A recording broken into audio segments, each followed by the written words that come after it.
जय हिंद साथियों। मैं आर के स्वामी आप सभी का स्वामी क्लासेस फाजिलका में स्वागत करता हूं। साथियों, आज की जो क्लास है भक्ति काल की सूफी काव्य धारा से संबंधित रहेगी। साथियों, आज की इस क्लास में आपको बहुत कुछ नया सीखने को मिलेगा, इसलिए वीडियो के अंत तक जुड़े रहें। वीडियो को लाइक और शेयर अवश्य करें।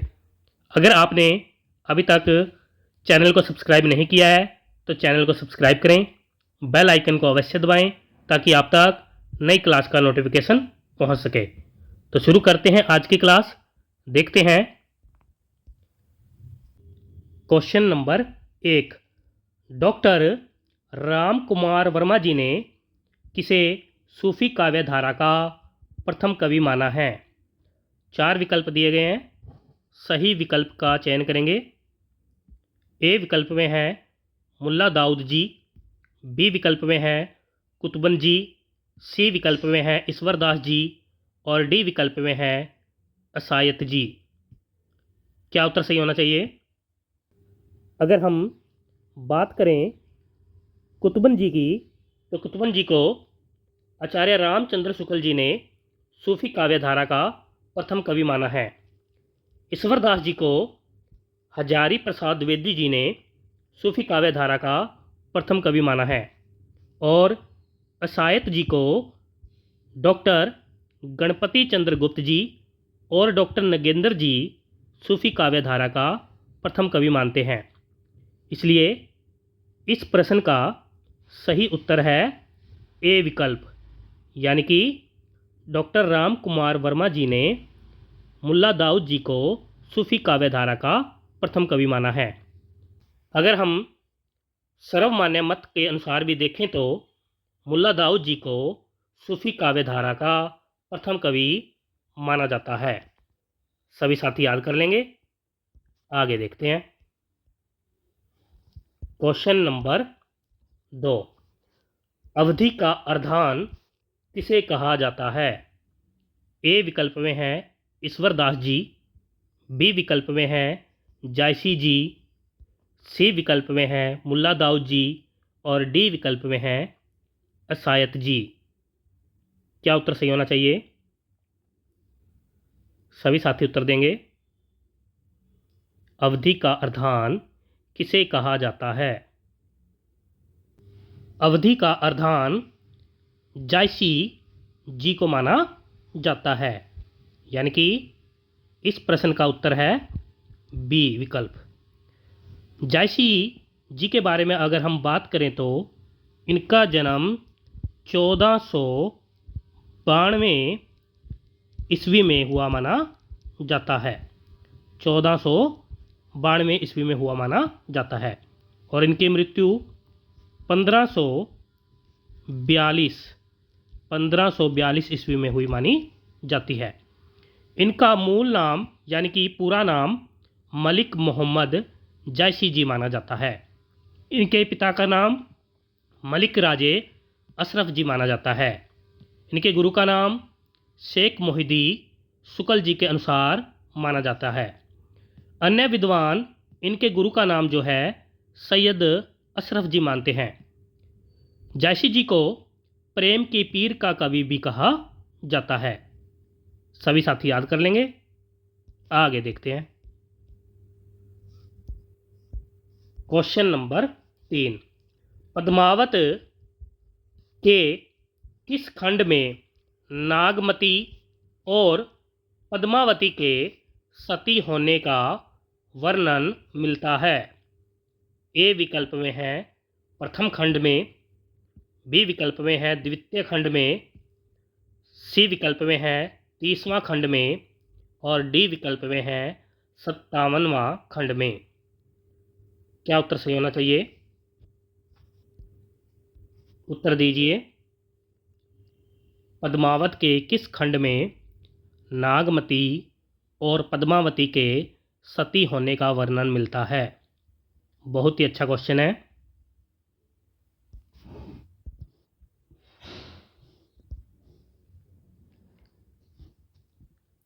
पद्मावत के बारे में अगर हम बात करें तो यह रचना मलिक मोहम्मद जायसी जी की मानी जाती है। और इस रचना में कुल 57 खंड मिलते हैं। अगर हम प्रथम खंड की बात करें तो इसके प्रथम खंड में स्तुति का वर्णन मिलता है। द्वितीय खंड में जो है सहील द्वीप का वर्णन मिलता है।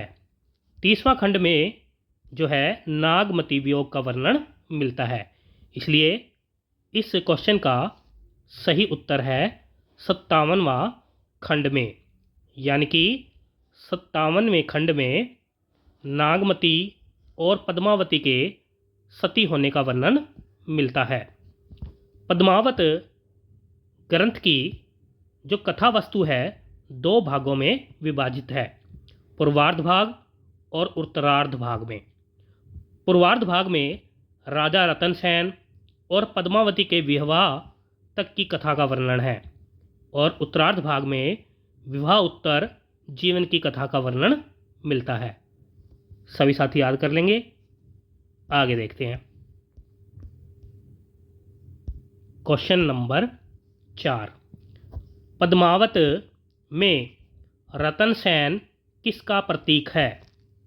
ए विकल्प में है साधक का, बी विकल्प में है शरीर का, सी विकल्प में है हृदय का, और डी विकल्प में है सात्विक बुद्धि का। क्या उत्तर होना चाहिए? उत्तर दीजिए सभी।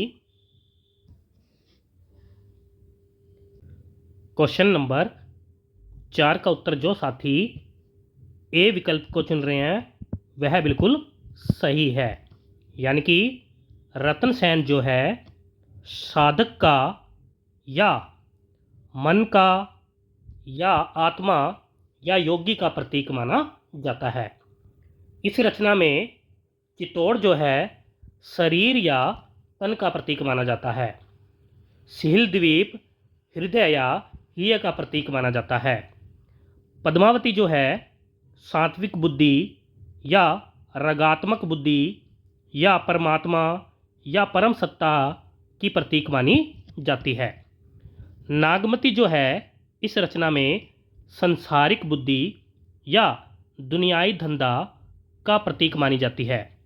इस रचना में हीरामन तोता या सुआ जो है गुरु का प्रतीक माना जाता है। इस रचना में राघव चेतन शैतान का प्रतीक माना जाता है और अलाउद्दीन खिलजी माया का प्रतीक माना जाता है। सभी साथी याद कर लेंगे। इस प्रश्न का सही उत्तर है ए विकल्प। आगे देखते हैं। Question number 5। पद्मावत को भक्ति काल का वेद काव्य किसने कहा है? पद्मावत को भक्ति काल का वेद काव्य किसने कहा है? ए विकल्प में है आचार्य रामचंद्र शुक्ल जी, बी विकल्प में है डॉक्टर नगेंद्र जी, सी विकल्प में है डॉक्टर राम कुमार वर्मा जी, और डी विकल्प में है विजयदेव नारायण शाही जी। क्या उत्तर सही होना चाहिए? सभी साथी उत्तर देंगे। डॉक्टर नगेंद्र जी पद्मावत को रूपक महाकाव्य मानते हैं। डॉक्टर राम कुमार वर्मा जी पद्मावत को सूफी काव्यधारा की प्रतिनिधि रचना मानते हैं, और विजयदेव नारायण शाही जी जो हैं पद्मावत को हिंदी में अपने ढंग की अकेली त्रासदी कहा है। इसलिए इस क्वेश्चन का सही आंसर है ए विकल्प, यानी कि आचार्य रामचंद्र शुक्ल जी ने पद्मावत को भक्ति काल का वेद काव्य माना है। सभी साथी याद कर लेंगे। आगे देखते हैं। Question number 6। जायसी जी की किस रचना में आध्यात्मिक विवाह की चर्चा का वर्णन मिलता है? ए विकल्प में है अखरावट, बी विकल्प में है आखिरी कलाम, सी विकल्प में है कहरनामा, और डी विकल्प में है कन्हावत। क्या उत्तर सही होना चाहिए? यह चारों ही रचनाएं जो है जायसी जी की मानी जाती है। सभी साथी उत्तर देंगे। अगर हम बात करें अखरावट रचना की, अखरावट रचना में देवनागरी वर्णमाला के एक एक अक्षर को लेकर सिद्धांत भरी तत्वों से युक्त चौपाइयों और सूफी मत के सिद्धांतों का वर्णन मिलता है। आखिरी कलाम में जो है रोजे, कयामत के दिन का और प्रलय से संबंधित कथा का वर्णन मिलता है। कहरनामा में जो है आध्यात्मिक विवाह की चर्चा का वर्णन मिलता है। इसलिए इस प्रश्न का सही उत्तर है सी विकल्प। आगे देखते हैं। Question number 7। फिर रोई कोई नहीं बोला, आधी रात विहंगम बोला, कथन किसका है? फिर रोई कोई नहीं बोला, आधी रात विहंगम बोला, कथन किसका है? ए विकल्प में है मुल्ला दाऊद जी, बी विकल्प में है जायसी जी, सी विकल्प में है कुतुबन जी और डी विकल्प में है ईश्वरदास जी। क्या उत्तर सही होना चाहिए?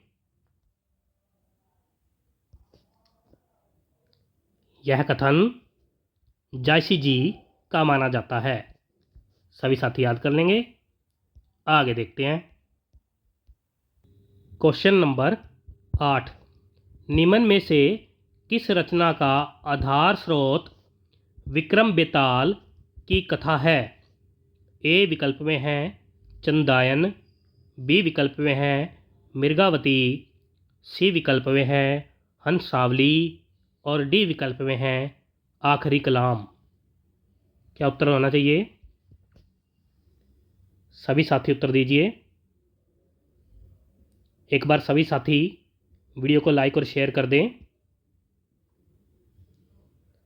क्वेश्चन नंबर 8 का उत्तर जो साथी सी विकल्प को चुन रहे हैं वह बिल्कुल सही है, यानी कि हंसावली रचना का आधार स्रोत विक्रम बेताल की कथा है। हंसावली रचना का रचना काल जो है 1370 ईस्वी माना जाता है। इस रचना के रचनाकार जो है असायत जी माने जाते हैं। इस रचना में पाटन की राजकुमारी हंसावली को कथा का आधार बनाया गया है। इसमें राजकुमार नामक नायक मिलता है।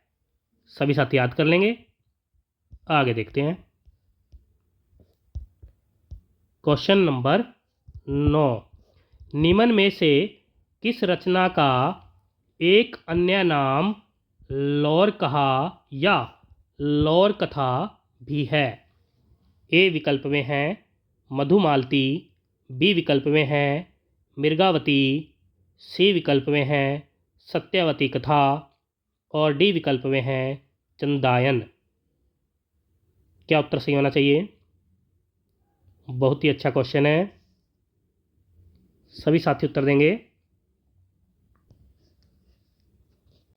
क्वेश्चन नंबर 9 का उत्तर जो साथी डी विकल्प को चुन रहे हैं वह बिल्कुल सही है, यानी कि माता प्रसाद गुप्त जी ने चंदायन रचना का मूल नाम लौर कहा या लौर कथा माना है।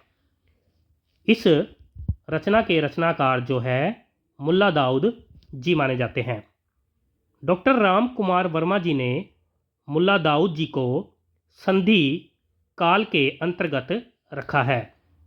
इस रचना से हिंदी में सूफी काव्य की परंपरा का सूत्रपात हुआ माना जाता है। यह एक प्रेमाख्यान काव्य है। सभी साथी याद कर लेंगे। आगे देखते हैं। Question number 10। निम्न में से किस रचना का नायक ऋतुपर्ण है? ए विकल्प में है सत्यवती कथा, बी विकल्प में है मधुमालती, सी विकल्प में है मृगावती और डी विकल्प में है लखन सेन पद्मावती। क्या उत्तर सही होना चाहिए? बहुत ही अच्छा क्वेश्चन, सभी साथी उत्तर दीजिए। ऋतुपर्ण जो है सत्यवती कथा का नायक माना जाता है। सत्यवती कथा रचना के रचनाकार जो है ईश्वर दास जी माने जाते हैं। इसका समय जो है 1501 ईस्वी माना जाता है।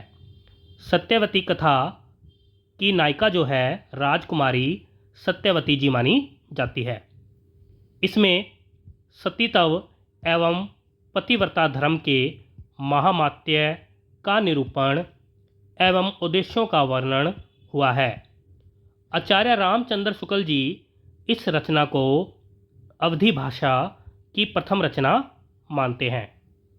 सभी साथी याद कर लेंगे। आगे देखते हैं। क्वेश्चन नंबर 11 है, माधवानल कामकंदला रचना किसकी है? ए विकल्प में है नारायण दास जी, बी विकल्प में है आलम जी, सी विकल्प में है कुतुबन जी और डी विकल्प में है मंझन जी। क्या उत्तर सही होना चाहिए?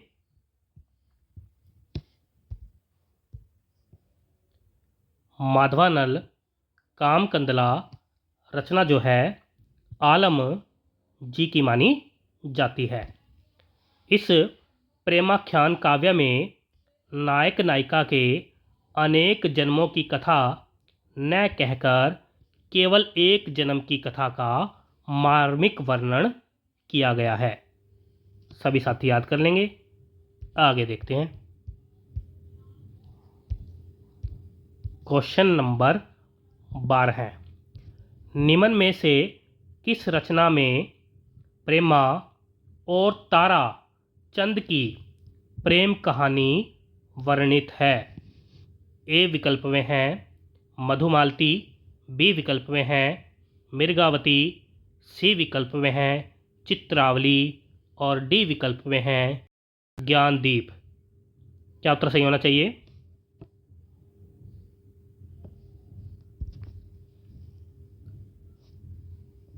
जो साथी ए विकल्प को चुन रहे हैं वह बिल्कुल सही है, यानी कि मधुमालती रचना में प्रेमा और ताराचंद की प्रेम कहानी वर्णित है। मधुमालती रचना के रचनाकार जो है मंझन जी माने जाते हैं।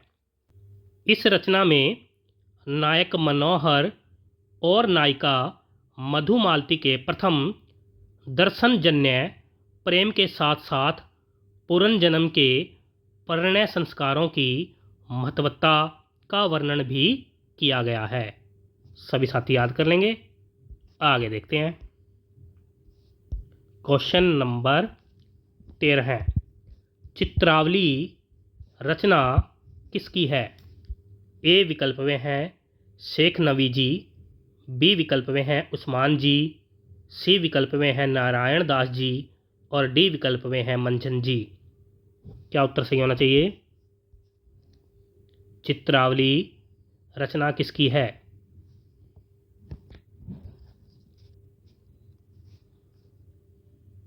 क्वेश्चन नंबर 13 का उत्तर जो साथी बी विकल्प को चुन रहे हैं वह बिल्कुल सही है, यानी कि यह रचना उस्मान जी की मानी जाती है। उस्मान जी जहांगीर के समकालीन माने जाते हैं। उस्मान जी के गुरु का नाम हाजी बाबा जी माना जाता है। चित्रावली रचना में नेपाल के राजकुमार सुजान और रूपनगर की राजकुमारी चित्रावली के प्रेम का वर्णन किया गया है। इस रचना में जहांगीर की प्रशंसा भी की गई है। सभी साथी याद कर लेंगे। आगे देखते हैं। क्वेश्चन नंबर 14 है, ज्ञानदीप रचना किसकी है? ए विकल्प में है नूर मोहम्मद जी, बी विकल्प में है कासिम शाह जी, सी विकल्प में है शेख नबी जी और डी विकल्प में है कुतुबन जी। क्या उत्तर सही होना चाहिए? क्वेश्चन नंबर 14 का उत्तर जो साथी सी विकल्प को चुन रहे हैं वह बिल्कुल सही है, यानी कि यह रचना शेख नबी जी की मानी जाती है। इस रचना में नायक ज्ञानदीप और नायिका देवयानी जी की कथा का वर्णन मिलता है। आचार्य शुक्ल जी के अनुसार शेख नबी या ज्ञानदीप रचना से प्रेम मार्गी सूफी कवियों की प्रचुरता एवं प्रेम गाथा की परंपरा समाप्त समझनी चाहिए। सभी साथी याद कर लेंगे। आगे देखते हैं। क्वेश्चन नंबर 15 है, हंस जवाहिर रचना किसकी है? ए विकल्प में है नूर मोहम्मद जी, बी विकल्प में है कासिम शाह जी, सी विकल्प में है जान कवि जी और डी विकल्प में है दामोदर जी। क्या उत्तर सही होना चाहिए? हंस जवाहिर रचना किसकी है?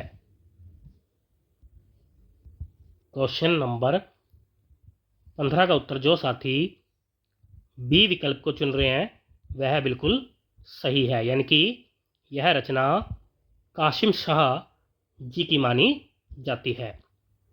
कासिम शाह जी दिल्ली के बादशाह मोहम्मद शाह के समकालीन माने जाते हैं। इस प्रेम कथात्मक काव्य में नायक राजा हंस और नायिका रानी जवाहिर के प्रेम का वर्णन किया गया है। सभी साथी याद कर लेंगे। आगे देखते हैं। क्वेश्चन नंबर 16 है, निम्न में से कौन सी रचना नूर मोहम्मद जी की है? ए विकल्प में है इंद्रावती, बी विकल्प में है अनुराग बांसुरी, सी विकल्प में है रोजतुल हकायक और डी विकल्प में है उपर्युक्त सभी। क्या उत्तर सही होना चाहिए? बहुत ही अच्छा क्वेश्चन है। क्वेश्चन नंबर 16 का उत्तर जो साथी डी विकल्प को चुन रहे हैं वह बिल्कुल सही है, यानी कि उपर्युक्त सभी रचनाएं जो हैं नूर मोहम्मद जी की मानी जाती है।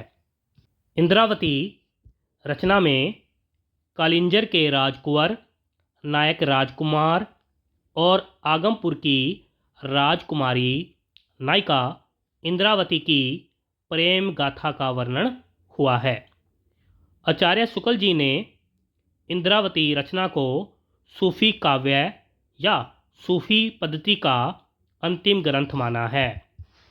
अनुराग बांसुरी को एक विलक्षण ग्रंथ माना जाता है। आचार्य शुक्ल जी के अनुसार अनुराग बांसुरी से सूफी आख्यान काव्यों की अखंडित परंपरा की समाप्ति समझनी चाहिए। नूर मोहम्मद जी को हिंदी में रचना करने के कारण अनुराग बांसुरी रचना में जगह जगह सबूत देना पड़ा था कि वे इस्लाम के पक्के अनुयायी हैं। सभी साथी याद कर लेंगे। आगे देखते हैं। क्वेश्चन नंबर 17 है, निम्न में से कौन सी रचना जान कवि की नहीं है?